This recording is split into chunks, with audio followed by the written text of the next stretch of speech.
It's funny, running, out of time. These two things go together. I'm running and I'm out of time. Out of time means what? Here's the thing. Uh, Astrophysics teaches us that from the time of the whole universe being condensed as it had been once into a singularity. What's a singularity? Physics doesn't like using the word infinite. Um, Science in general doesn't like using it because it's an undefinable thing. But can you imagine something infinitely small? That's the speck that had all of space-time inside of it a few billion years ago prior to the much vaunted Big Bang. And what happened? That speck mushroomed into reality, and in 1/10,000 billionth of a second, 50% of the entire universe had expanded from it. So do you have 1/10,000 billionth of a second? If you do, and provided that you have the organizing power of the unified field itself, you could achieve absolutely anything. You could create 10,000 billion universes per second. What level of organizing power have you harnessed? Somebody who is a cool head and a cool hand, somebody who doesn't panic when there is an impending approach of a huge demand. How can they be that way?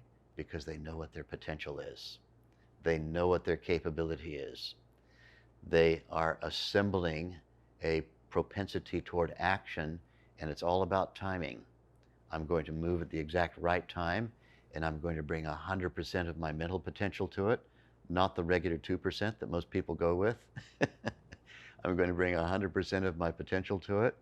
Creativity, intelligence, energy, and staying power are there in infinite supply. And so how much time do I have? I have all the time in the world.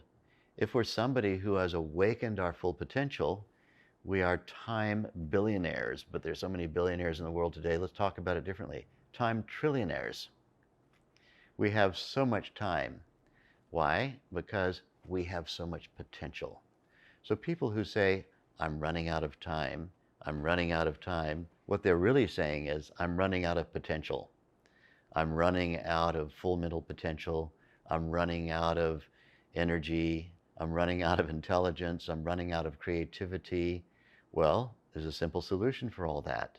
Let's awaken all those things. Come and learn Vedic meditation. It takes a few minutes, 20 minutes, twice each day. You sit comfortably in a chair. You drop right out of the field of all of this, I'm running out of time and running. Just stop doing what you're doing, sit in the chair, and awaken your full potential. Think of an archer who doesn't have a bow, only has the arrow. And you have to take the arrow and run after the target. Oh, there's the target, and I'm hungry.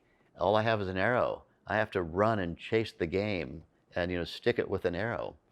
Uh, any good archer knows that if you stand in one place and you draw that arrow back fully on a bowstring and load the arrow up with potential, then when you release the arrow, it goes with a flat trajectory straight towards where you were pointing it at, 300 feet per second, a speed much greater than you can ever run with the arrow in your hand.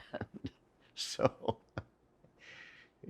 I don't have time means I don't know how to draw the bow back. So I have to run around with my arrow. I don't have time. Another analogy, think of a pianist, someone who's been greatly inspired by Chopin. Listening to Chopin, they think to themselves, I'll replicate this. I have a piano here, I'll listen to that music, and I'll try to play it. But I'm only going to use one finger out of the 10 that I have. And this is, as an analogy, a very gross misrepresentation because 10% is far more mental potential than most people use. But here, we'll stick with the analogy. The one-fingered pianist trying to play Chopin. And, no matter how fast you can move your one finger, you can't really make anything even closely approximating a chord of music with many keys. So you have to make your finger race around all over the keyboard, race around, run, run, run, run, run, run, run, run. I'm running out of time because I'm using one finger. The one-fingered pianist breaking into a sweat constantly, trying to make beautiful music with the one finger.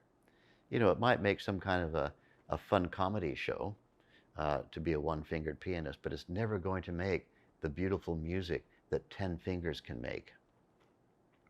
We need to bring our full potential to every proposition, and then we'll have frictionless flow into dynamic activity, and we have all the time in the world. Stop being a one-fingered pianist.